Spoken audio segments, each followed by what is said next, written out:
Well, jeepers! You're listening to Smash or Pass.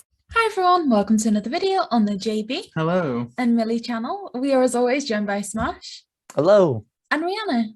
Hi. And today we have the absolute pleasure of being able to speak with C.Ernst Harth. Hello, and welcome to the West Coast of Canada.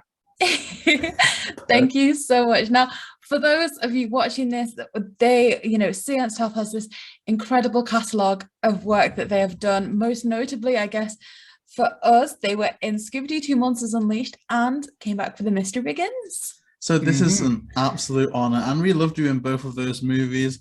And I suppose in order, before we kind of get to those films themselves, I'd like to almost ask about you and your career in general, starting back with the basics. What made you want to become an actor? Well, even before school, I'd say, coming from a bigger family, you're always looking to be the one who can get the attention from your parents. So, once you sort of understand your parents' sense of humor, then if I can just do something that's going to make them laugh, they'll notice me. So, even before school started, that was the big thing, was getting my parents' attention. So I was acting silly around the house, doing little dances, doing voices. And then truthfully, what started the whole thing is when I went to elementary school in kindergarten, they had a Christmas pageant. And what I didn't know as a kindergartner, this was K to 5, was that every year, traditionally, they had the biggest kid in the school play Santa Claus in the school pageant. Mm-hmm. Well, I was the largest kid in the school at kindergarten. So I was on stage with a bunch of grade 4 and grade 5-year-olds in this Christmas pageant, and I was the Santa Claus in kindergarten. So my acting career was more or less thrust upon me, but just by being the biggest kid in the school. And in many ways, it never changed. Most of the roles I've gotten have been because of my size. So that's what got the ball rolling. But then, like I said, being the clown at home, I found that, and also being the biggest kid in school and, being taller than everyone, I learned early on that, people are going to bully you because you're different. And, instead of having people laugh at me, I figured I'll have them laugh with me. Mm-hmm. If I can be the silly guy, if I can make people laugh for my humor or for the way I'm acting, rather than them picking on me because of I think that even back to my early report cards, we used to get complaints. The kids would think that I was acting immature because I was so much bigger than them. The kids assumed that I was older. So even when I was acting like a 10-year-old, they all thought I was immature for my age because they all assumed I was 13, 14 years old because of my size. Like when I went into grade 6, I was 6'3", 286 pounds. So I was always the large one. And, I just learned that, if I can make everyone laugh, I'd rather have them laugh at me because, I did something funny rather than them just laughing at me because, I'm different. And that led into doing school plays, that led into doing skits and improv. And a friend of mine at school, we did a little sketch comedy group that we put together, and we would go to the old age homes in town, and we would perform for them and just get, it was called, I'm trying to think, it's been a while, so LAFF was the name of our group, and that stood for Ludicrous Acting for Fun.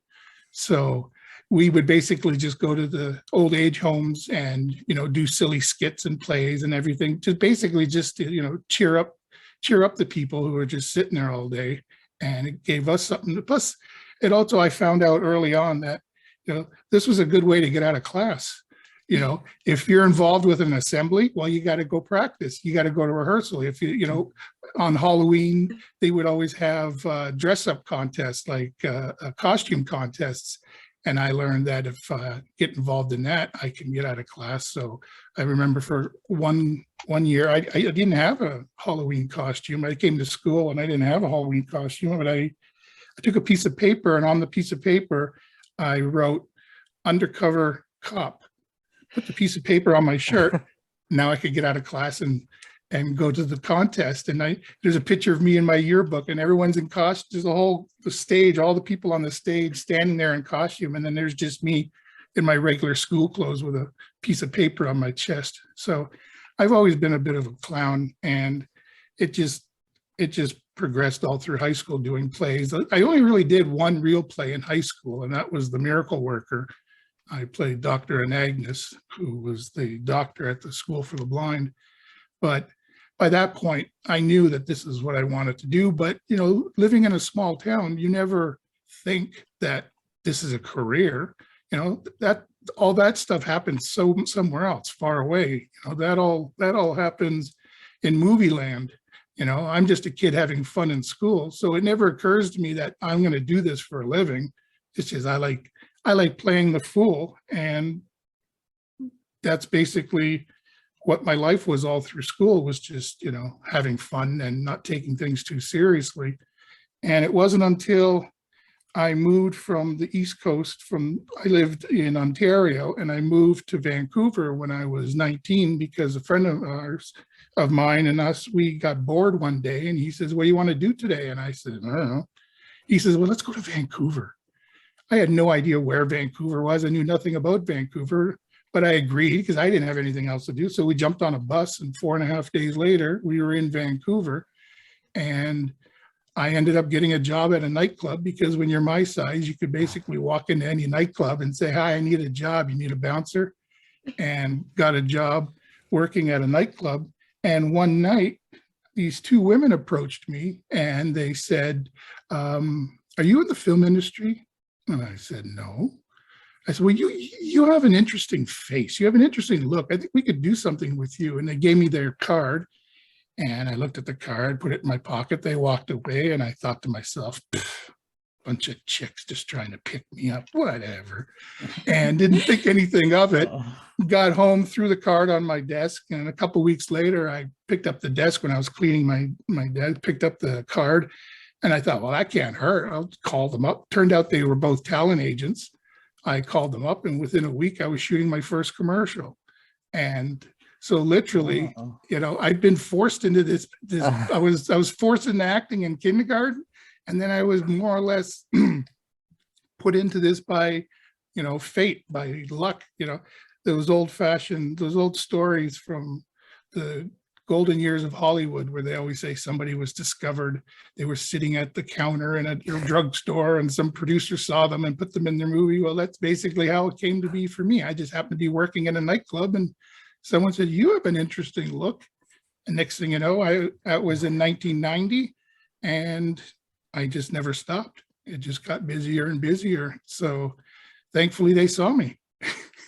Wow, that's amazing. So brilliant. Thank you so much for sharing, especially that earlier stuff as well about, using the acting world and acting in general to overcome something such as bullying, because of course on the channel here we like to talk about lighthearted things such as Scooby, but it's also so important to get to the kind of real people behind the roles, and just teaching people that are watching these lessons, like sometimes differences can become strengths, and if you really let it, you can kind of achieve anything. Yeah, well, early on, I figured I'd done enough crying. I'd done enough feeling sorry for myself. I'd go home and sit in my bedroom by myself and play with my toys, and I would create all the voices of all the toys, and I'd have my own talk show where I'd interview all the toys in my room. So that's the stuff I did as a kid. And it was just realizing that I don't need to be this guy in my room by myself. I could be this guy all the time. And my life changed at school once I started just being myself and acting silly. Like I said, if they're gonna laugh at me, I'm gonna be in charge of that laugh. And it's a good thing to go through life just being yourself, not trying to be what you think people want. I don't want one day I'm gonna go over there and I'm gonna sit with the cool kids. well, no, I'm just going to be myself. And eventually those cool kids want to come over here and sit with me. And that's basically how it worked for me. Even as an adult, my wife would joke, we'd go to rap parties, and my wife says, "Are you going to introduce me to the cast and crew?" And I'd always say to her, "They'll make their way over to me." That's amazing. Because I'm sure having, you know, such a good and fun personality on set, I'm sure they would be on their way over as well, because it's just such a good thing to be around. I've always tried to, because we have such late hours, such long days in this business, especially when you're doing stuff like Minor 49er, where it's huge prosthetics. It's you know, this business, it's not regular 8-hour days. You know, it's anywhere from 12-hour days to I've had 20-hour days. And I always try to be the guy who at 3 o'clock in the morning, when everybody's tired, I'm the guy in the corner pretending to tap dance and, you know, put on a show for people and trying to keep people's spirits up, because, you know, we're all in this together. We're all having fun. That's the thing I love about the film industry, is like, you have 100, 200, 300, however many people, but every single person is there with one goal, with one focused, you know, we're all here to do the same thing. And it's such a beautiful world. I just wish the rest of the world could be like it is on a film set, where it's like every single person has is all focused on the same thing, and we're all here to make the best thing possible. You know, it'd be nice in life if everyone, you know, if we were just all on the same team. I think JayBee and I have been very lucky in terms of who we've found to be able to, like, you know, do this show with, because I think as a group, you know, it is just good to have that kind of combined focus, and it just makes everything so much more positive. But I've got to ask, was there any, you know, actors, or I guess I know comedy was a big element for you, any comedians that kind of inspired the path that you went down? I was thinking about that earlier when I had looked at some of the questions that you had put together, and I've been trying to think, you know, like I said, because I never thought of acting or comedy as a career or something to work towards. I don't know if I ever was inspired by it. I mean, there's people I liked. You know, I liked all the people that everyone else likes. You know, I liked John Candy, and I liked watching cartoons, and I liked, you know, Looney Tunes and Roadrunner, and, you know, I liked all of the silly slapstick stuff, but I was never really inspired. I just enjoyed watching, and basically for me, it was an opportunity to escape. And that's what I realized later on in life, was that that's all acting is. It's like an opportunity to put on the skin of another person, to put on a costume of another person and go live in that world for a while.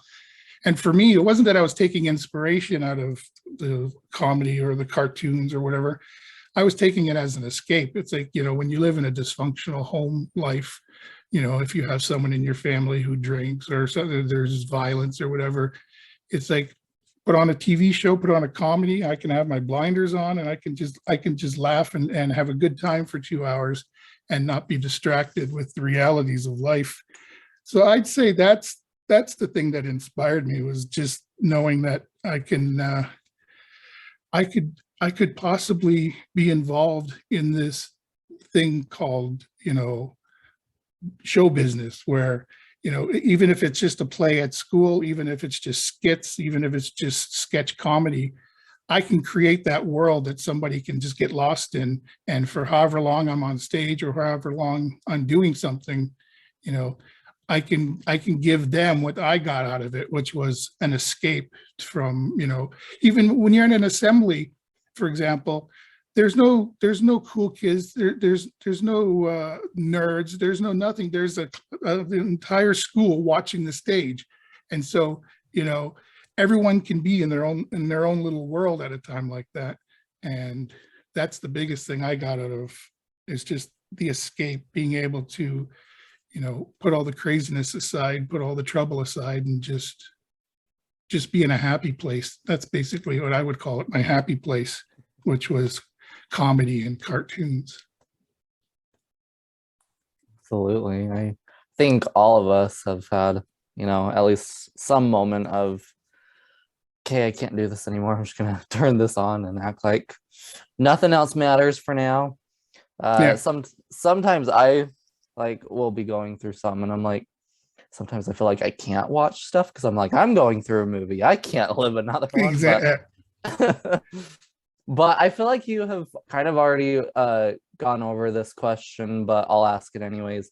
Was there like a moment for you where you kind of thought you wanted to be in the film industry, or did it just kind of come to you, like you said? Well, I'd probably been an actor, a professional working in this business already for a few years before I actually realized that I liked doing this, that I could do this, is, you know, because when I got my first commercial, like I said, I was working at a nightclub and I was still living in a hotel downtown in what they call Skid Row, the poor end of town. And so it was like it was just like a hobby. It was like an escape. It was like, what, someone's going to let me go somewhere and act like a fool, and then I get a paycheck at the end of the day. That's cool.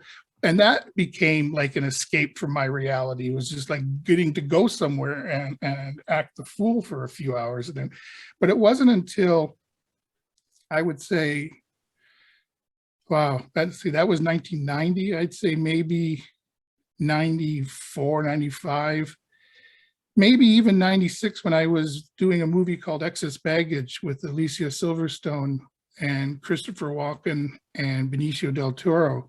And I'd probably been at this now for 6 years.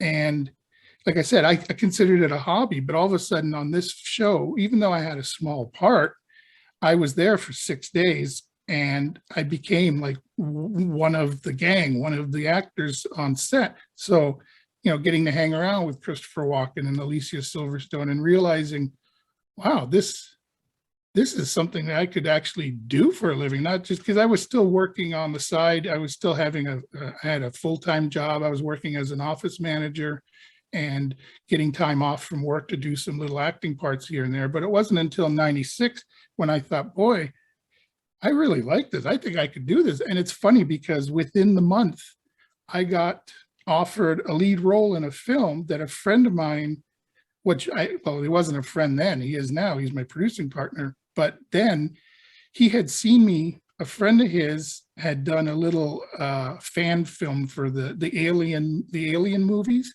They had done a fan film. This was back in the 90s, early 90s. And he had shown it to his friend. And when his friend a couple of years later was writing a script, he remembered me from this silly little fan film and basically wrote the lead character in this film for me, someone he'd never even met. So his friend who showed him the video called him and called me and said, I have a friend who wrote a script for you. Would you like to meet him? This was, like I said, a few weeks after I had said to myself on the set of Excess Baggage that, boy, I think I could actually do this. But, you know, I'm an office manager. This is just a little something I do on the side. And then within a couple of weeks, I get a call saying, I have a lead role in a film for you. I met with him. And that's when I realized that I was going to be needed almost every day on this film. There was no way I was going to get to have 2 weeks off of my job. So that was the decision. That was the moment in my life where I had to say, okay, if the universe wants me to be an actor, then I'm putting it out there to the universe. I'm quitting this job, my only job, the only money I have, and I'm going to let the universe take care of me. And that was in 96, and I've been an actor full-time ever since. So yeah, it was being on that film for 7 days on Excess Baggage and just being around, you know, these classic legendary actors and realizing, hey, I'm just one of them. I'm just one of these people. I could do this for a living. I think I am going to do this. And then boom, I get offered an opportunity 2 weeks later and, you know, throw it out to the universe. Now, if you want me to be an actor, universe, then you take care of me and you make sure I have a way to live. And acting's been busy enough ever since.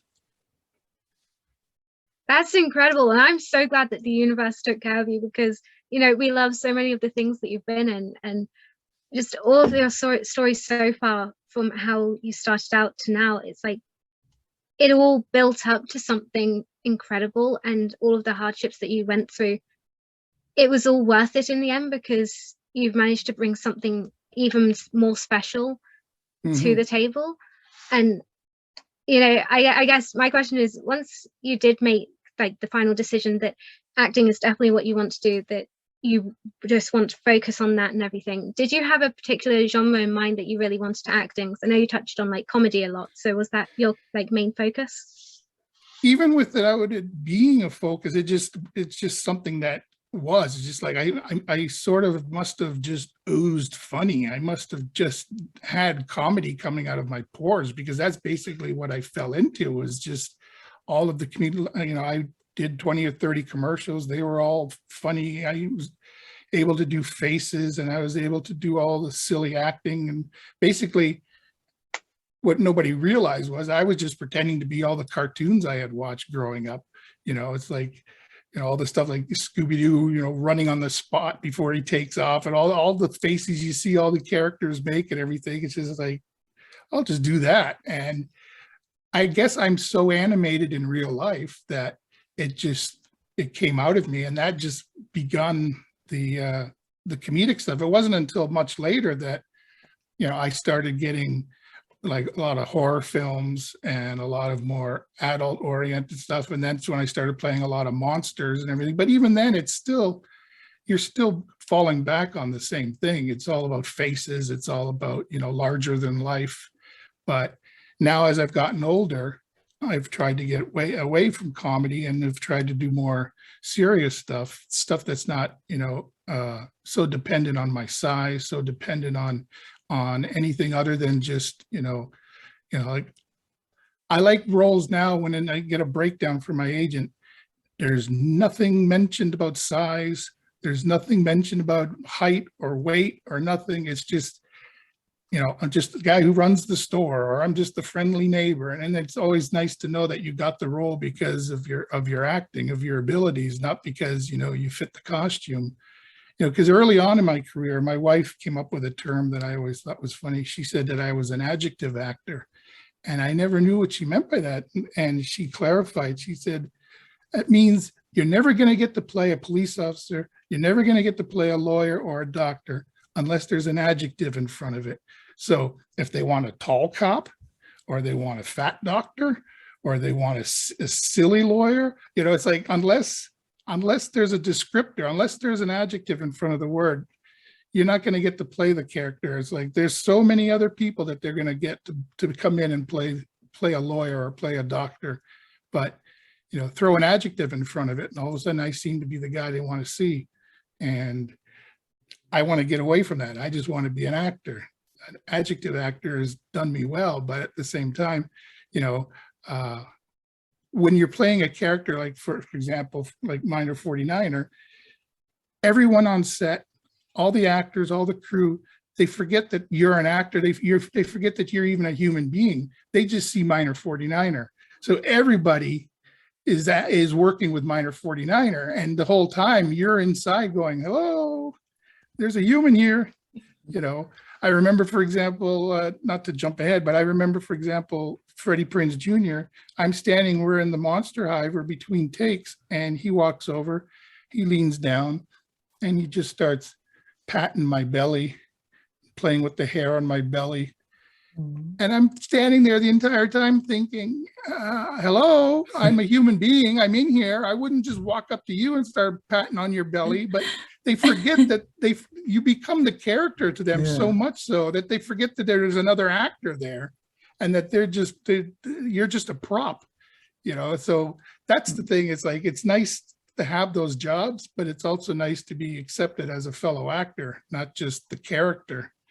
But yeah, comedy just comes naturally. I don't even try to be funny, and so much so that the biggest direction I've gotten from casting directors and from directors is, okay, that was good, but can we try it again? And this time, can you bring it down a little less? It's not so big. And it's just my natural tendency is to want to make stuff large, make stuff funny. And I sort of my career got built around who I am as a person, and it's not that I chose comedy. I think comedy chose me. So that would be my answer. I mean, you have given us the perfect kind of transition into the Scooby stuff, so thank you so much for that. And when you were talking about how when you were getting into acting, a lot of it was replicating what you'd seen in cartoons, and you mentioned Scooby, you know, kind of running on the spot scene. And so my question to that would be, did you watch Scooby Doo as a child or growing up? If so, did you have a favorite series or character? Well, I remember what was the original Scooby Doo, Where Are You? Or what is that, what the original series? I remember that as a child, and I remember as just being another cartoon on Saturdays that I would watch. But Scooby Doo has always been, I've always liked the team effort, you know, the group of misfits coming together, and it always seemed to me that Shaggy, being the most different, in many ways always seemed to be the guy who solved the riddles, or was the hero in the end. You know, the person who thinks he's the biggest disappointment, who thinks he's the biggest clown, who thinks he's the biggest fool. But in one way or another, him and Scooby always seem to be the ones that discovered who the bad guy was, who was wearing the costume, who was doing what. And so I always associated with Shaggy more than any of the other characters, because he was just the oddball. He was the different one. And I like the fact that, you know, like I said before, the thing I like about being in the film industry is that we're all a team working towards one goal. And that was the thing I liked about Scooby Doo as a kid, was, you know, watching the cool kid, you know, the nerdy girl, you know, the crazy oddball with the shaggy hair and the shaggy face, you know, the pretty girl. But when it came to solving a mystery, they were all on the same team, and they were all, nobody was better than the other person. They were all equals. And that was the thing I liked about Scooby as a kid, was just watching and then the thing was always funny was, you know, you'd always sort of figure out the mystery long before they did. So it was always fun to watch, to see how they were gonna come around to it, because you'd be yelling at the TV going, "It's the old guy, he's wearing a mask." But yeah, I didn't really even know there were different Scooby-Doos. I didn't know there were different shows. I didn't know that there were all these different versions of Scooby-Doo. I just knew that there was Scooby-Doo, and so I couldn't even tell you which versions of which I had seen as a kid. I just know that there's always just it's funny. Just yesterday we were flipping channels, my wife and I. We came across Scooby-Doo and the 13th Ghost, or the Search for the 13th Ghost, or something. And because I was in the movie 13 Ghosts, we stopped on it, and I was like, "Oh my, does this have anything to do with the movie I was in?" Because if I see the great child from 13 Ghosts show up in this, oh my Lord, it would blow my mind. It'll be the two different films coming together, and I don't know if I can handle this. And then it wasn't. But before I knew it, I watched 45 minutes of it, and it just reminded me once again is how well they're written, and how, as I said to my wife, we were sitting in the other room for a moment, and I said, "You wouldn't even know that's a so-called cartoon on TV. It just sounds like a big budget movie playing in the living room," you know. And they had somebody doing the voice of Vincent Price, and I recognized Matthew right away. I had no idea that Matthew was still doing the voice of Shaggy. Has that been since the movies? Has he been the voice of Shaggy since he did Shaggy in the movies? I think that it was since 2006 or 7, whenever Samurai Sword came out. So a couple of years after Monsters Unleashed, but then consistently throughout, with the exception of Scoob. That blew my mind. So he's not in that one. No, not Scoob. No, he's a great guy. I worked with him on 13 Ghosts as well. So it was interesting when he met me on Scooby Doo 2, because we had worked together. And the funny thing was, on Scooby Doo 2, I was 200. I mean, on 13 Ghosts, I was 200 pounds heavier. So I lose 200 pounds, and the first job I get after losing all that weight was Scooby Doo 2, and the first thing they had to do was build a fat suit. So it's, it's like, Oh no. I can't win. Oh. My gosh. But it was funny for him discovering that that minor 49er was the great child and that we had worked together before. But no, Scooby Doo 2, that I came, like I said to you earlier, I went through my, I went into storage yesterday into my tickle trunk and started pulling out all my Scooby Doo stuff. So I'm surrounded by memorabilia and stuff here that we can get into in a bit. But Scooby Doo 2, whereas when I first got involved with it, it was called Scooby 2, TOO. And that's what I don't know if that was just the working title, but that was when I got involved with it, that's what it was called, Scooby 2. So at first, all of the paperwork and all of the production stuff just said Scooby 2 on it. And so much so that when I get, even to this day, when I get residuals from my union, because the original contract was between me and Scooby 2, so all of my residuals that I get still say Scooby 2 on them. So I always think that's funny, because I think that's what the original production company was based on, Scooby 2, which would have been an interesting way to go as well. I remember the teaser poster for the movie before anything was just a shot of Scooby doing the piece. Yeah. So I wonder if that was kind of, you know, anything to do with the title. But yeah, what do we got here? I'm sorry, I don't mean to take over your interview. Go ahead. No, not at all. Like, we are absolutely dying to see what you have this there. This is, I don't know how, let's see, this is from my director's chair. This is the chair back. And as you see, it just said Scooby Doo. Wasn't anything more specific than that. Oh, there we go. And then turn it around, and of course. Oh, wow. Oh, yeah.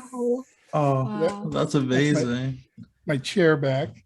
And, you know, the nightclub, what was the nightclub in the Scooby Doo 2 The Monsters faux Unleashed? ghost. Yeah, so.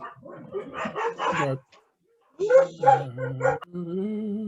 Oh, awesome. wow. Oh, and Charlie the robot there. Yeah, faux ghost. So that's my the shirts gosh. they gave the cast and crew, or at least they gave me. I don't know how many people got, but this was like the nightclub shirt. And some of the doormen, I don't know, some of the doormen might have been wearing this in the scene. I'm not sure if that was seen in the film.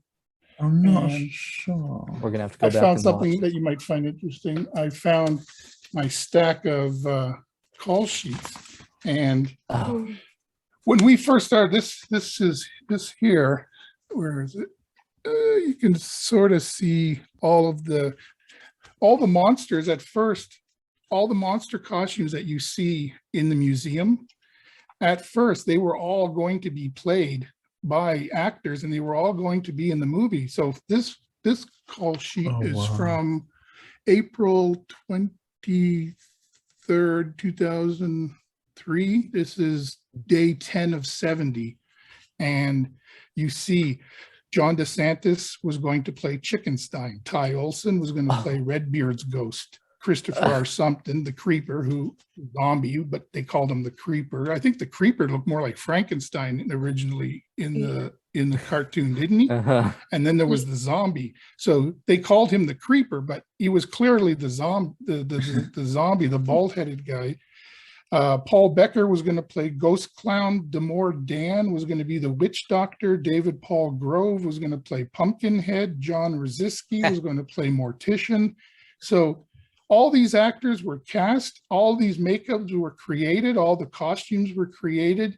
And then we went through makeup tests, wardrobe tests, camera tests, and one by one, the ghosts got eliminated, I guess, because they started putting together the set pieces. They started putting together what monster was going to do what, how they were going to be in the film. You know, they had Redbeard's ghost and his ship. But then they cut Redbeard's ghost, but they decided to keep his ship, which never made any sense to me. So you have the evil masked figure comes riding into town on Redbeard's ghost's ship for some reason, because Redbeard's ghost was supposed to be, and Redbeard's ghost breathed fire. But when they got rid of Redbeard's ghost, they said, well, then we'll just make Minor 49er breathe fire because we like that gag. That's fun. So I all of a sudden got a message saying, oh, well, now you breathe fire, by the way. And that didn't have anything to do with Minor 49er because he doesn't, why would he breathe fire? But, you know, they like the gag. So yeah, there was all these actors hired to play them. And then when they got around and decided that they were going to do CGI visual effects monsters and replace them with the tar monster and the cotton candy glob and what have you, then they took the makeup they had created for these and used the base of the original makeup and put the costumes that they had created on those makeups, and then they just used those as the as what you see in the museum as all the different displays. So originally all those makeups were going to be in the film, all those characters were going to be in the film. So yeah, Chickenstein, Redbeard's ghost, the ghost clown, witch doctor, Pumpkinhead, and Mortician were all supposed to be in the movie. So you can just imagine how different the movie would have been. It sounds like it would have been crazy, especially like you said with Redbeard's boat. There's, I think, a concept art. I'm not sure if it was leaked or if it's part of the bonus features where it literally shows almost like an army of monsters running in between the cars. And I saw it and I was like, oh, how do both the Scooby Doo movies have so many like cool concepts? And it's like, we still love them, but can we just hop into an alternate timeline briefly? You have this. Oh, no, that looks gorgeous there. Yeah, and in here you see these are the original makeups. So this is what the actor who was going to play Chickenstein, this is what his makeup looked like. And John DeSantis is 6'9". He's a monstrous actor. So this is what he would have looked like in the makeup. This is what the ghost clown would have looked like in the makeup. And then there's Redbeard's ghost is in there somewhere. Yeah, there he is. Oh, nice. Wow. So, yeah, I got, and there's what the original, where are we here? Everything's backwards. There's what the makeup they had created for the Creeper. This over here. And he was like a big Frankenstein, but then they got rid of him because they had Chickenstein. They didn't want to have two Steins, I guess. And then, like I said, the guy who played the zombie, they just called him Creeper through the whole thing, which he wasn't. And there's the Pumpkinhead ghost. And what's the other one here? I think it's the werewolf. Oh, the werewolf. Wolfman. Yeah. And this was, as you can, I don't know if you can see this, says, Ernst, thanks for being the Scoobiest Minor 49er ever. You rule best, Raja. Oh, wow. Wow. That is one of the coolest things in the world. Oh, and that book, this is bad for me. I need to check on eBay. On the front here, it says, where is it? Don't miss these other books based on Scooby-Doo 2 Monsters Unleashed. And there's all those different ones. Oh, nice. I have all of those. So, and then Christopher Sumpton, who played the zombie or the creeper, as he's called in here, was like a last minute thing that he was, there's the giggling green ghost. And this is the cool part in here where you see the Minor 49er picture. Yeah. I don't even look like that in the film. That's from one of the camera tests. That's one of the test makeups. But what happens is with a lot of these things, these kind of, all this stuff has to get printed long. They have to start working on all this stuff long before the film comes out. So a lot of this stuff is based, like this picture is from one of my screen tests, and I don't even look like that in the film. The board game the video game, the image they used of me in the video game was from one of my screen tests, was not what I looked like in the film, because they have to start publishing this, putting this stuff together long. Oh yeah, here's Christopher something who played him. He signed here. Oh wow. Yeah, Ernst, this was much fun. Thanks, Christopher something, aka that guy. That's brilliant. So yeah, we and the crazy thing is that head is on top of his head. So he was blind. He could not see. Right, what you're seeing there is the top of Christopher's actual head. So he's bent, if you were to walk forward and look at the ground, that's what he had to do in the entire film, because that head was on the top of his head. So right now he's looking at the ground in real life. So just imagine the scene where he's having to drive that scene where he's driving, comes driving the truck. He's like looking down at the steering wheel while he's driving. So there was that. You probably have never seen this, or maybe you have. This is the Scooby Doo 2 press kit. Oh. And it shows you all the photos that come with the press kit. And on the inside, you have the digital press kit that was handed out to all the press. Wow. And then it has the book that is filled with all of the production notes of the film, everything to do about the film. And I like the thing that is, they wrote this thing in Scooby Doo vernacular. So for example, where is it? They have things like, this section's about like the production. You know, it's like Shaggy wrote the thing. And so I found that when I was digging through downstairs. This is the novelization of the book. Of the movie. Wow. I think I had a little hardback version of that, but that looks Same. incredible. That's Wow. so cool. And then there was this one, which is for the younger children. It's mostly, you know, it's like a storybook, but it's mostly pictures. Yeah. Oh. And hey, there's me. So there was also a joke book, but I signed that for a child who, this sick child, I sent them, I only had one copy of it, but I signed it for them and sent it to them after the movie had come out. And I got another one of them. This one's not signed. And then, yeah, like I had mentioned you, I have Oh yeah, mine, they're amazing. Yes. and I've got all my cards in here. I got the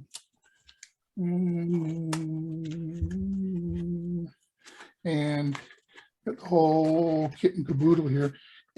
But there's something that nobody in the world has except me, and that is, you showed me, you had posted the Minor 49er autograph card Yes. that comes with the ones that you could get with the collection. Well, here's something nobody has, and that is, I don't even have one of the cards with my signature on it. So there's the card, right? And then on the other side is the signature. Well, I figured I was given 1,000 of those by what is it, Inkworks? Inkworks. They had they had sent me a box with 1,000 cards in it, and we had to send back 1,000 cards. So I couldn't even get to keep one of the cards with my signature on it. But taped to the top of the box were 2 example cards telling me where to sign the card. So there's 1,000 cards out there that say C.Ernst Harth, but there's only 2 that say sign here. Oh. Oh my gosh. That's amazing. Oh, So- thank you so much for sharing. That makes like the collection inside of me just so happy to see that. And There's Oh, wow. 1,000 of those, but there's only 2 of these that say sign here. And I thought, Well, yeah, I know I can sign my name on anything, but I'll just take these off because I know some of the actors told me that they took one for themselves, but I figured it was more of a collector's item to have Yeah, absolutely. two that say Yeah. sign here. I mean, failing that, it would have just been waiting for the cost to come out, then just trying to like buy boxes of them. Like, where's mine? Where am I? Yeah, so they gave me the book with all of the cards in it, but then they also gave me a box with the cards that you could buy. They basically just gave me an entire unopened sealed box. So I don't even know what cards are in there. I've never opened the box, but it's sealed shut. So I have that. You said you had never seen the Scooby Doo 2 Monsters Unleashed board game. I had that growing up. Yeah, this came from England. I Oh, don't even think it was available in North America because I got it shipped to me from England. My wife and I played it once and put it back in the box and put it back in storage. And Mm. there's the Yeah. Wow. Yes. Yes. Hmm. oh Scooby wow. Doo 2 Monsters Unleashed game. Show you on the back what it looks like. Oh. And see, I they took miss that. the pictures of all of the different monsters were the actual photos from our different makeup tests. Yes. And they, like I said, the picture of me in this game, you don't even ever, I don't look like that in the movie at all. Yeah. Same with the thing that you could get at, I can't remember where it was, Burger King or one of the places. One of the toys had my picture on it. It was a completely different picture from the movie. It's always funny when, and not only that, all the pictures, if you think about it in the movie, yeah, so this was Pressman Games from England. In the movie, all the ghosts are sort of see-through, like because we're made up from the spell. But all the pictures you see in these books are solid because they were all taken on set. So all the pictures that you see of Minor 49er, for example, are all just me. But what you see in the movie, I'm sort of see-through because what they did was they had us come in and I had to get all in my outfit. And then I had to go into this special chamber where they did cyber scanning. And they had this computer with a camera that basically went all the way around me, took like, I don't know, it seemed like a half hour and just took like 1,000 pictures or something. And that way they could create, that's how they created the see-through look, was by having a visual scan of what I looked like 360 degrees. And then they could take that and sort of drop it out of the film so that I would look see-through. And I just noticed when I was going through, yeah, so you had asked how long, it was 70 days. That's how long the production was. We shot for 70 days. Now that's not 70 days straight. That's 70 work days plus weekends. My first day was in March. That's when I had my first makeup fitting. I had to go, I spent 8 hours getting cast, got my body cast, then I got my face cast, then I got my arms cast, then I got my ears cast, my teeth cast. It was a long day. When they did my body cast, I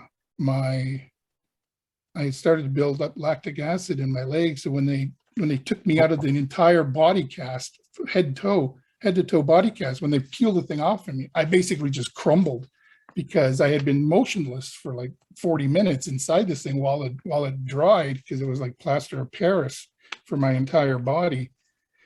And so then the first thing here is April 20th. And so I've already been working, as I'd already been on the payroll for about a month, because I had been doing all of while they were building the outfit, I had to keep going in for different sizes of the different costumes, because I have we can get into that. The Minor 49er, the costume, it was at first it was about a 6-hour makeup. So if, for example, on this one here, it says crew call 2 p.m. and no, it says crew call 4:30, and it says C.Ernst Harth pickup 10 a.m. So I'd be going into work 6.5 hours before the rest of the crew showed up. And I'd be sitting in the makeup chair for 6 hours while they applied the face, there was the head and then the face and the pieces, the forehead. And then there was the beard, which was laid, each piece of the beard was laid and glued onto my face. And then they had the wig, the hair. And then I had hands that slipped all the way down to my elbows, slipped over everything. That's with the minor 49er hands. And then they had a cooling suit. That was the first thing that went on me. So I had a suit that had channels that they could pump ice water through, because over top of that, I then had a big black padded fat suit. Then I had a 45-pound air bladder stomach that was Velcroed to my chest and basically created this big jiggly belly that hung down. That's what you see in the movie. You see the hairy belly, and it jiggles when you walk because it's an air bladder. So that thing's like 45 pounds. That's strapped to my chest. Then on top of that, I have the denim shirt and the wool shirt. Then I have a vest. Then I have a jacket. In my pants, I have a smoke machine. I also have fiber optic cables in my pants that give it a sort of a sparkly look when you see me walking in the film. Got custom built boots that I had to go get fitted for. And then I had a working lantern inside the hat that I had on. And so then it took about 2 hours of getting into all this stuff. So by the time I got to set, I'd already been there working for 8 hours. So by the time I got to set, now I'm into overtime and I haven't even been on set yet. And now I have to work 12 hours. And then at the end of the day, it takes another 2 hours to get all this stuff off of me. So, and then just imagine there were some weeks where I had to work every day, 5 days a week. So you're looking at, an 18, 19-hour day, and then tomorrow a 19-hour day, the next day a 19-hour day. So there were a lot of times where they would just lay a blanket out for me on the studio floor, and I would just lay on the studio floor and sleep, because the important part was getting me into everything. And then because there's so much sitting around waiting, because it's all visual effects stuff, we could spend 3 hours working on maybe 2 seconds of film, because like in the Monster Hive, when the scene, for example, when Scooby Doo is surfing on the fire extinguisher on the tar monster, and he's surfing on that, well, all you have is somebody with a red laser pointer saying, okay, so he's going to surf and he's going to go up here, and then he's going to go down here, and then he's going to come up here, and he's going to go around here. Wow. And as an actor, you're basically just watching this red. So I'm basically getting paid very nicely to be a cat, and I'm just watching the red light. Where's the red light now? Where's the red light now? And, you spend all day on set, and you got to go. It's like they just want a quick reaction shot of you, but that doesn't mean I can go in partially. I have to still, even if I'm just there for a quick reaction shot, I still have to go through the 8 hours of getting all my stuff on and getting to set. And it's funny, I showed you the director's chair, which I never got to sit in because with the costume, I couldn't fit in the chair. My wife, who was my assistant on set, she would walk around behind me with 6 apple boxes, her and 2 other people. They have 6 big apple boxes. They'd have to stack them up and build like a little mini wall for me to sit on because I was so big with all the stuff on. Once I was into my full costume and full makeup, I couldn't fit back in my trailer. So I could never go back to my trailer. So I had a nice trailer that just sat there all day until I couldn't even fit in the bathroom stalls. So that's a whole other, that's a whole other ordeal, because it would take a 45-minute shutdown for me to get out of it enough to go to the washroom. So you basically have to hold it all day, because if you have to go to the washroom, it's going to shut down production for 45 minutes while they get you out of it enough to go to the washroom and then bring you back. But at the same time, they're feeding you Gatorade all day so that you keep your electrolytes up because you're so hot and all this stuff. And they have these things called pepperettes, which are like long little mini sausages, and I would just suck on those all day because they had so much salt content. I would rather just that than drink liquids all day because I couldn't get out of this outfit. Oh yeah, here's a another thing they gave us was these are it's all backwards if you notice, because these are temporary tattoos. Oh Scooby Doo wow. Monsters Unleashed Mystery Inc. tattoos that they gave us when we wrapped. They That's gave us that. amazing. I You've know, got so many cool things, but how did oh my Oh gosh. yeah. it's the logo of the, you know, the big fancy Mystery Inc. house that they had built. Yeah. My wife was so fortunate; she got to take a tour of the Mystery Inc. clubhouse while I was off. She was walking around taking pictures of the clubhouse. She got to go into Old Man Wick's mansion. Got a picture of the big statue of Peter Boyle. And I don't know if you noticed, I posted a picture of me as Minor 49er on my Instagram the other day, and I'm standing next to a framed newspaper from Coolsville, and it's all about Minor 49er. I don't even know if you ever see that in the movie. That's at the front of the Coolsville Museum. They just have on the one wall, they have this big newspaper article about Minor 49er. I just happened to be walking around on set one day and I saw that, and I told my wife, here, take a picture of me next to this thing, because I don't even know if you ever see it in the movie. But that just shows you how detailed they get, you know. And all of the, in the museum, all of the costumes of all the different monsters, they all have a plaque. I don't know if you've seen, they all have a plaque, and on the plaque it tells you who the monster is, where he originated, all the stuff, all the information. It's always, it just blows my mind how much stuff, how detailed they get on things that you may not even see in the film. And then lastly, I imagine that a lot of that would be down to the production design by Bill Bowes, because I know that in some of the bonus features they're kind of prominent in all of those kind of sequences. And then I didn't even realize, I have never even opened this. It's my Scooby Doo 2 Monsters Unleashed jacket they gave me. It's still wrapped. Oh wow! Still wrapped up. You know. Oh my gosh! And then I got this. I found this in my trailer at the end of production from Raja. It's a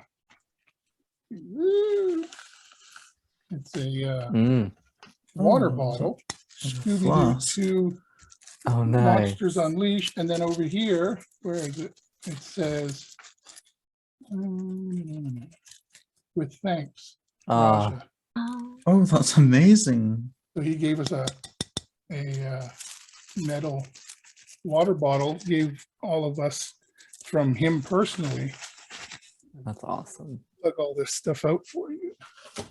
It's so amazing, and you've got so many amazing things from there too. Like, gosh, we try and collect as much as we can from the live action, but there's things that I didn't even know existed. Yeah. But I guess right back at the start, how did you finding out about that role come about?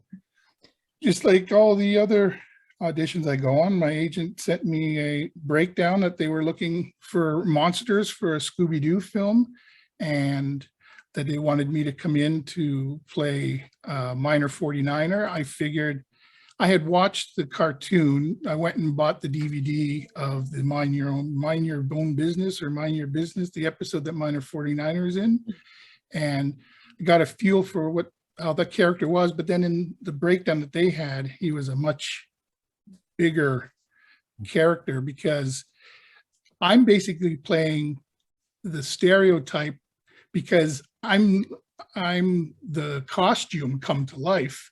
So I'm not actually a person pretending to be Minor 49er. I'm like the stereotype of what if this costume came to life, what would the costume be like? So I had to play that in the audition.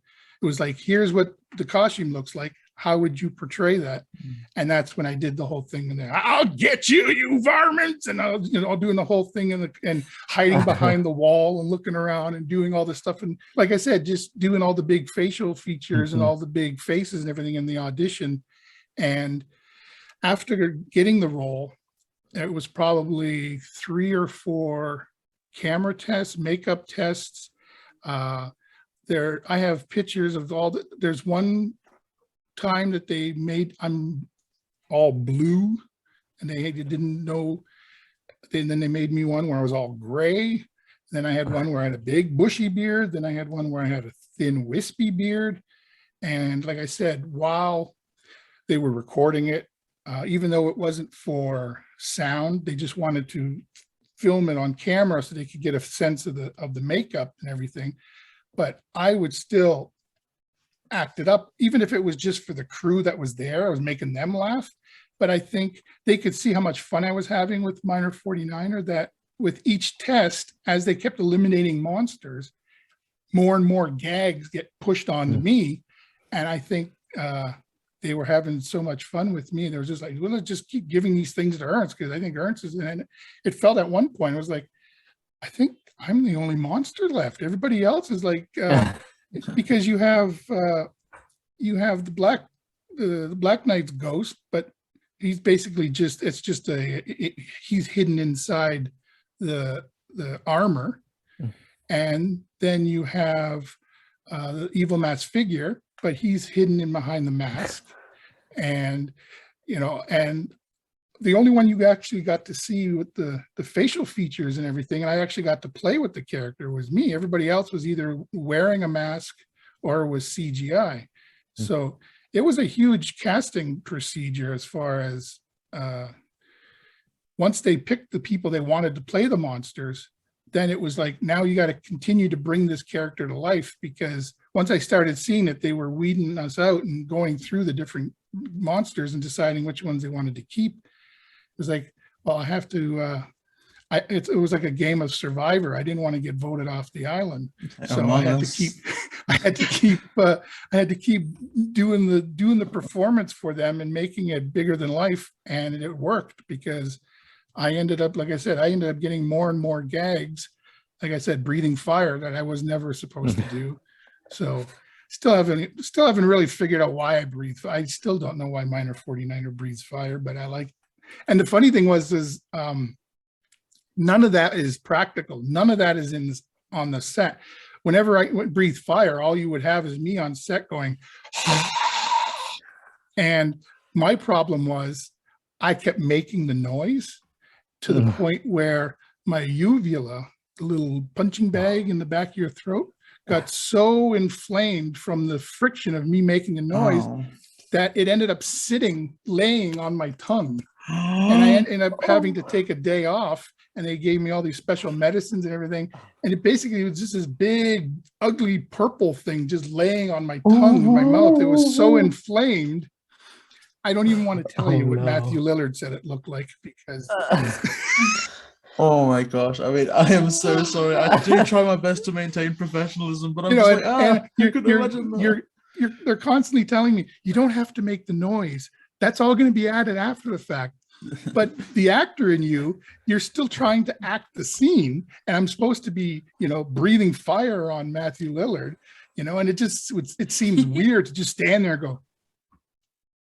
So I kept going, not knowing that this thing is just flopping away in there, and it was just ripping it raw. So those are some of the dangers of playing, but it was fun, because, that's the other thing. In a lot of the press photos, you see, hello. That's my cat Leo, you can hear. A lot of the press photo, publicity photos, you see me, and you see Matthew as Shaggy looking up at me at the Britannia mine set. Well, if you notice in the press photos, there's no Scooby, because those, like I said, those photos were taken on set. So it always kills me when I see press photos where it's like, well, in the movie, if you compare this to the movie, Scooby's standing there, but in the press photos, there's no Scooby. But that was the other weird thing, was Neil Fanning, who I still enjoy his Scooby Doo.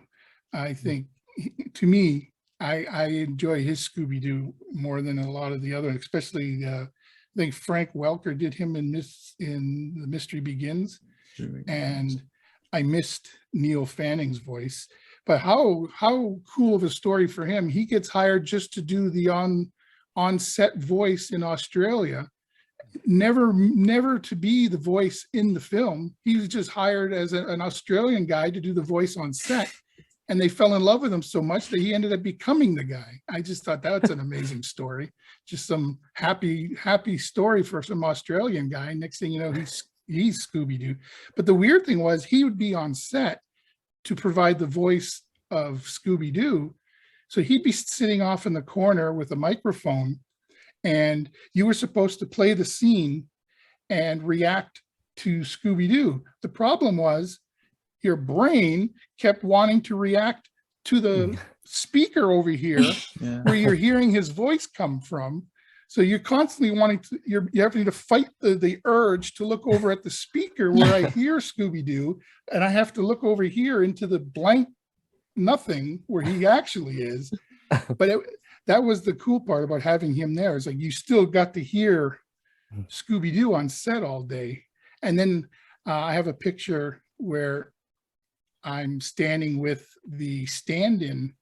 I'm dressed up as Minor 49er, and I'm standing with they had a full-size Scooby Doo, like almost like a mannequin, that they would put him on set so you could see visually what were the dimensions of what Scooby Doo would look like if he was on set with you. So they'd put him in there, and then they would do the visual effects lighting. They come on set and they had this big ball, and it was silver on one side and gray on the other side, and they would hold it there, and they would basically take readings with this thing so that the light, they could read the reflections off of this thing, so they could tell that how the light was playing in the scene and everything, so that when they put Scooby Doo in later, they had all of the visual information from this ball and the Scooby Doo mannequin on set. But you had asked about the different sets. I noticed on the, I'm sorry, I'm jumping ahead. I read the questions earlier today, so I've got all the questions in my head. So I keep answering them before you ask them. I mean, as you say, you've done quite an amazing job answering all the questions about Scooby-Doo 2 Monsters Unleashed, and of course those interactions within the set. So I suppose the next set of questions we should probably focus on at this point are surrounding The Mystery Begins, unless there's anything else about Monsters Unleashed that you feel that you could share with us today. No, like I said, the information I thought you would find interesting was the fact that all of the monsters were supposed to be in the film. They were hired, actors were hired to play them. I don't know if that's been public knowledge, that all the different monsters were actually cast and all the makeups were done and everything. So I noticed one of the questions you had shared with me was what was my favorite set, and I would have to say that was the Monster Hive, and also the Monster Hive, which led into the laboratory, because I think they blow up the wall, and that's leads into the Monster Hive. But that whole set with the elevator shaft that comes down, where the ghost with the electricity comes down, then it leads into the lab, and then the lab, it's just, it shakes your head. You can't believe it. You walk into the studio, which is just a big empty factory, and they bring you into this thing, and they bring you through this black curtain. Next thing you know, you're just in the middle of this set. But the one thing I wanted to mention on the Monsters Hive, the one scene that is like that long in the film, but took a few hours, is the scene where I swing my axe at Scooby, and that's when the zombie ring and he flips, the Scooby flips over me. Well, they had this camera pointed down on the ground. They had this big Panavision camera, and now they give me this axe, and I have to swing this axe, and I have to come down as close as I can to this camera. So you can just imagine, first of all, there's not one part of me that's me, to the point that when my wife was on set with me, she would stare into my eyes because there was a pinhole in the middle of my contacts. Oh, And that was the only part of me that still existed, was inside the little pinhole. Everything else, every part of me was minor 49er.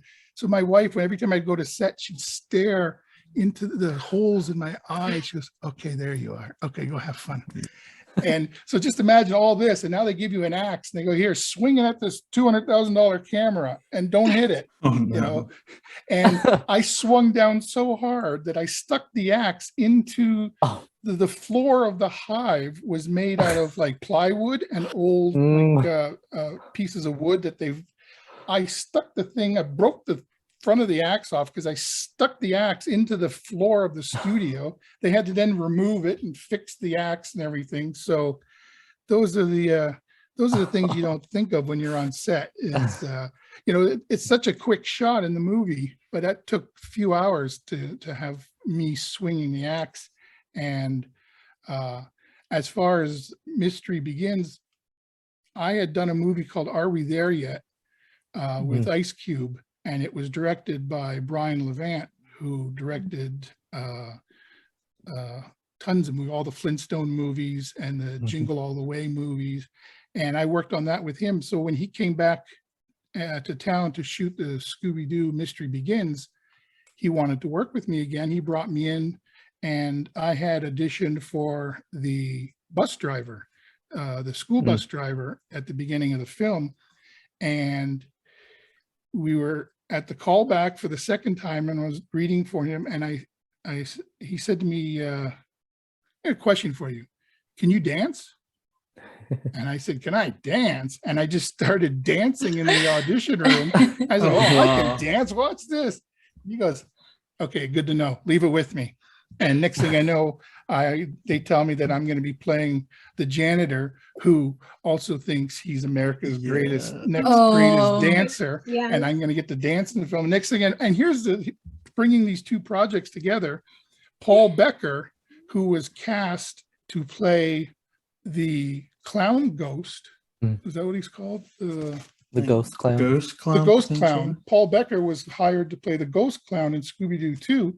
Well, he was he's a choreographer, and he was the choreographer on Scooby Doo 2 Mystery Begins that was hired to work with me to create the dance. Oh, wow. So it's funny how the everything comes back around.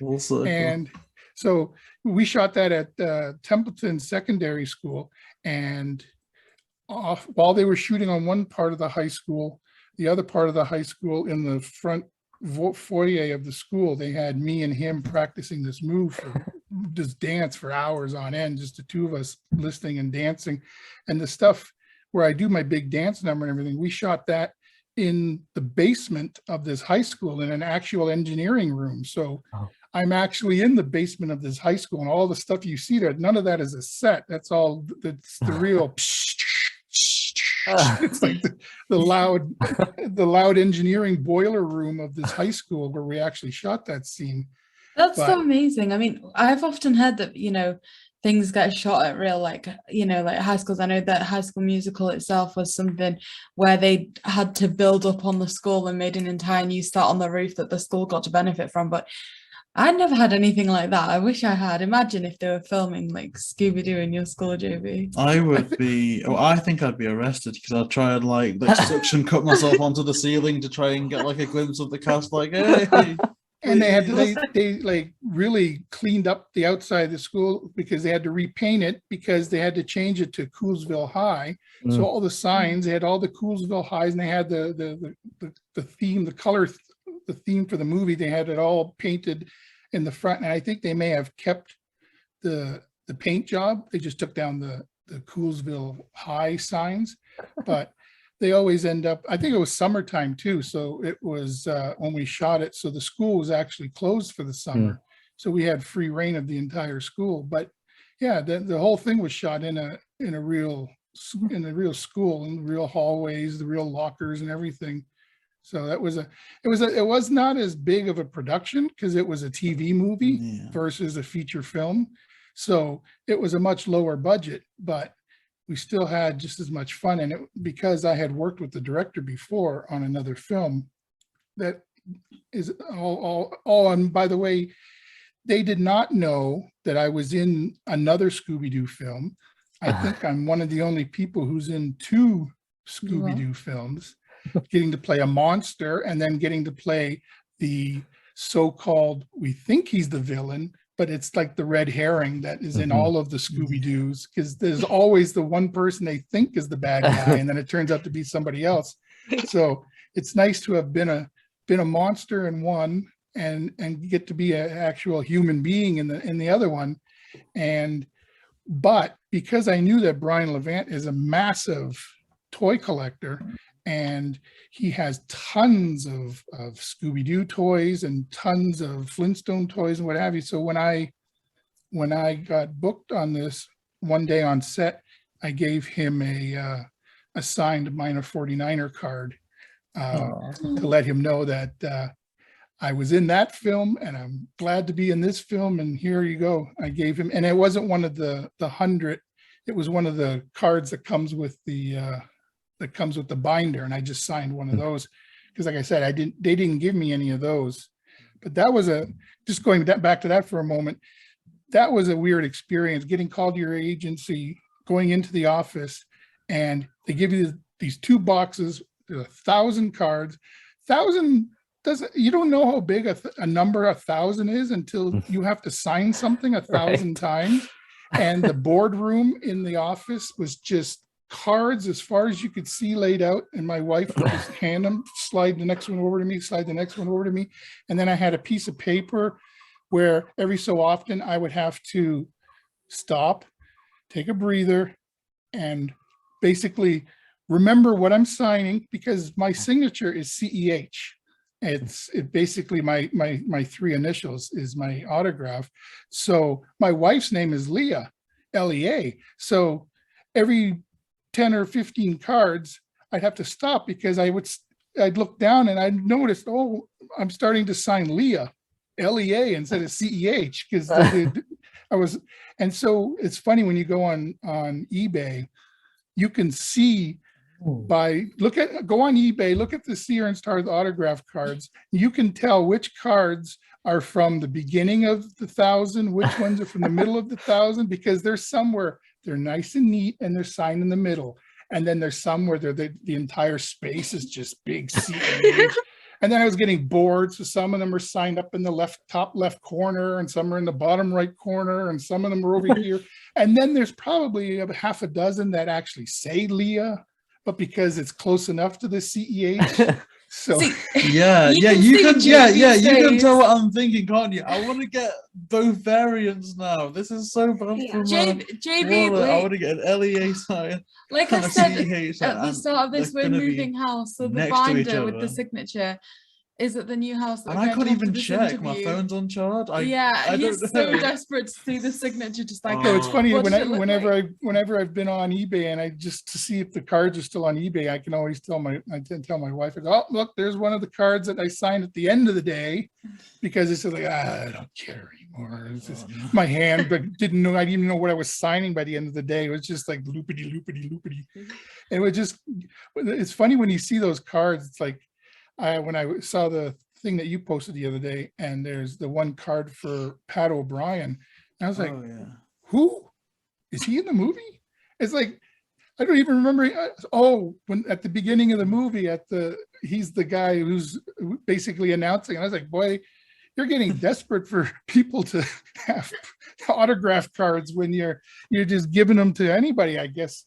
But it was a huge honor to have them ask me to have to sign the cards, because how many people get to have a trading card? I posted that once. It's just a good job that you decided to have the signature that you do, because I think there was one card where somebody had like a 3-part name and their signatures to write out each word. And so it's like, because this was the first time that I'd ever done my autograph en masse this many times. And earlier in the day, my agent said to me, and this is something I stuck with this ever since, she says, make sure whatever autograph you decide to go with, because up until then, it never occurred to me, whenever I had signed fan mail or I had people that asked me for my autograph, I would always just sign my signature. And that morning, my agent said to me, pick an autograph and stick with it, because you don't want people around the world knowing how you sign your checks. Mm. And it never occurred to me that, you know, an autograph would be different than your signature. Mm-hmm. You know, it always occurred to me that if somebody asks for my autograph, I give them my signature. And then it's like, well, no, you don't want people knowing how you sign things. And now that I know that, and ever since I've done that, I've come across Scooby Doo posters on eBay, and I've come across Scooby Doo photos on eBay that I never signed. I've only ever signed those 1,000 cards. And so if you find posters or photos on eBay with my signature, you can tell somebody tried to decipher what I've written and and so they don't even, the loops are in that you can tell that they've tried to recreate it from the card, but it's not the same because they don't know which direction I'm going when I sign it. So, and then I sent a intellectual property thing to eBay saying, just so you know, this is not the C.Ernst Harth signature. Well, how do you know? Can you prove it? Sophie. I'm C.Ernst Harth who did not sign this. There's my proof. And then eventually I was just like, whatever. If people want to pay for it, that there's nothing I can do about it.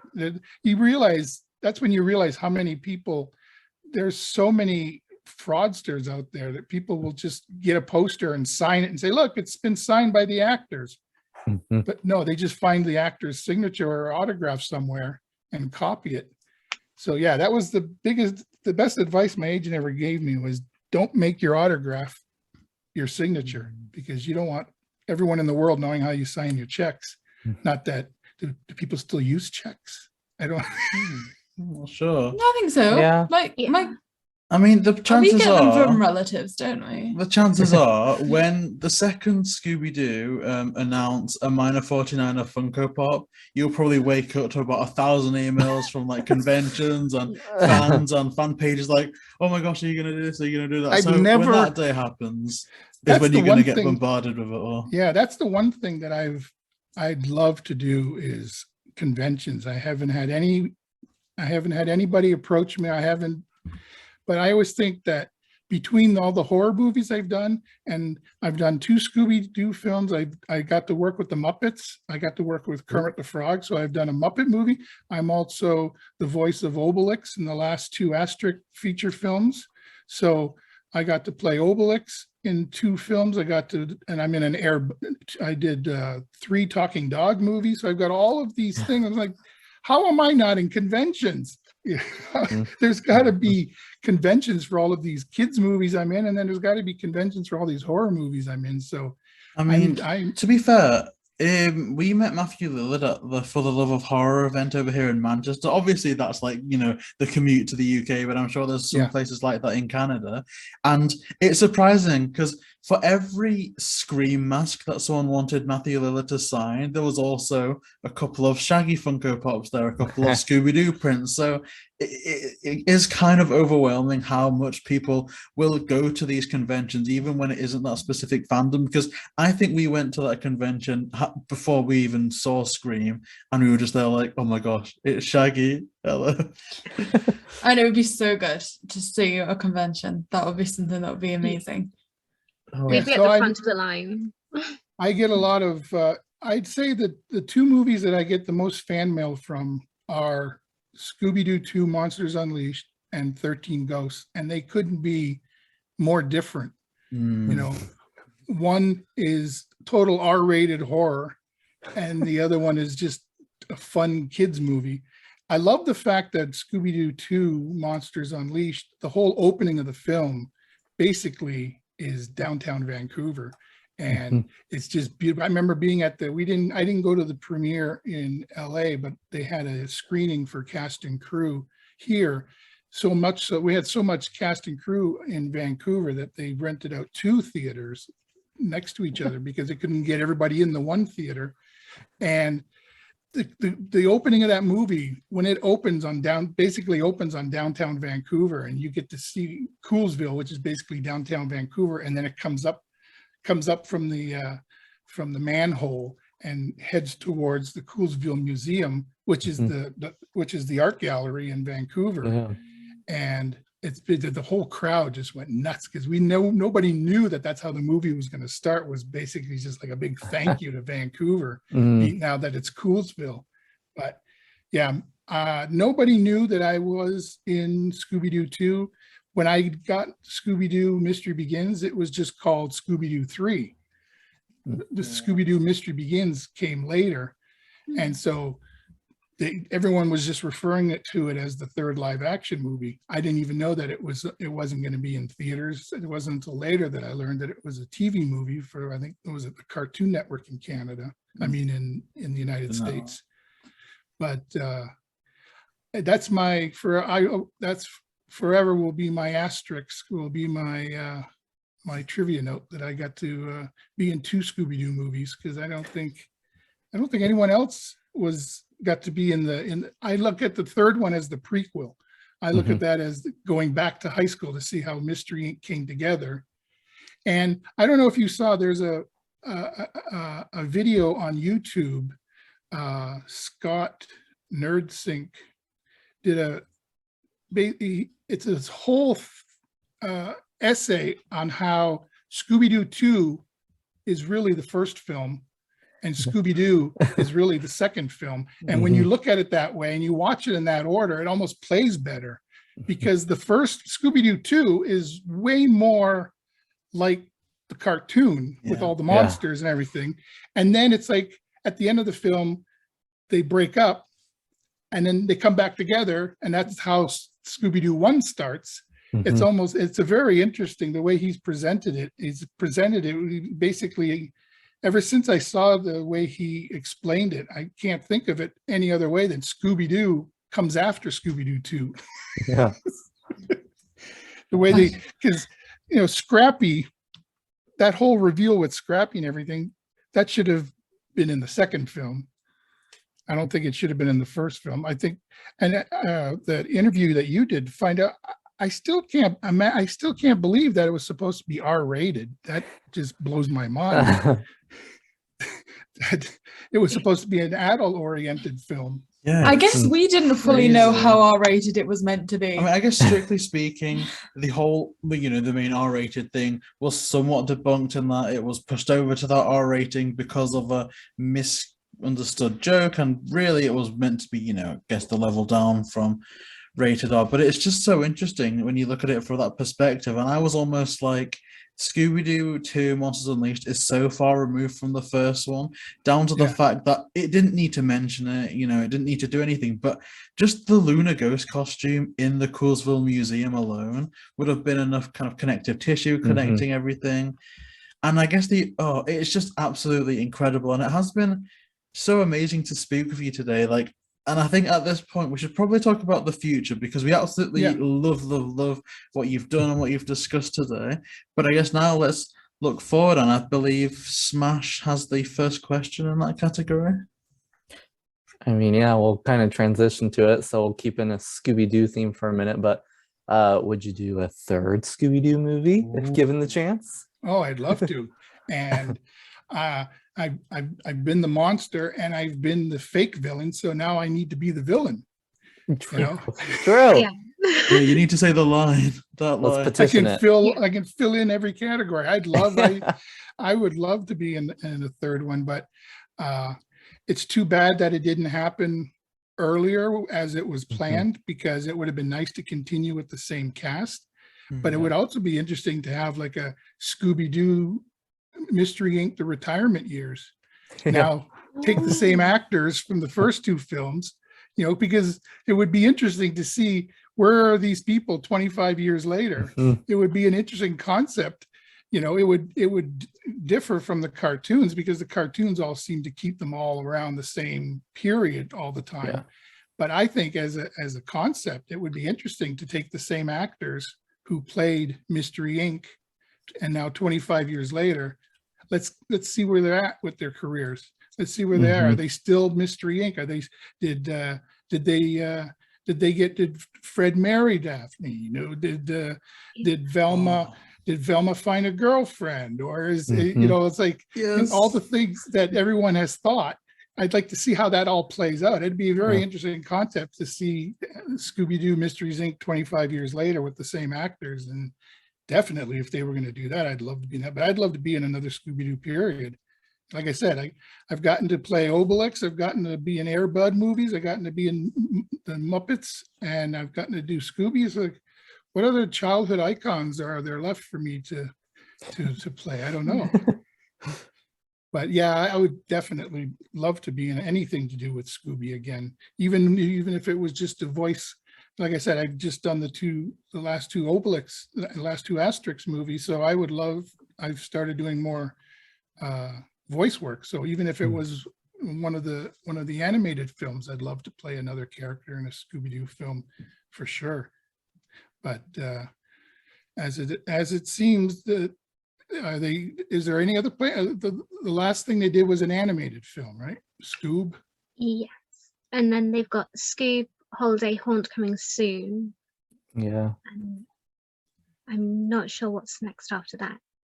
But now, let's get the word out there. Let's Yeah. put it out into the universe. We want to see where Mystery Inc. is 25 years later. Yeah, I'd be so interesting to see them as adults, to see them as grown-ups, to see what's happened with them, and maybe they can.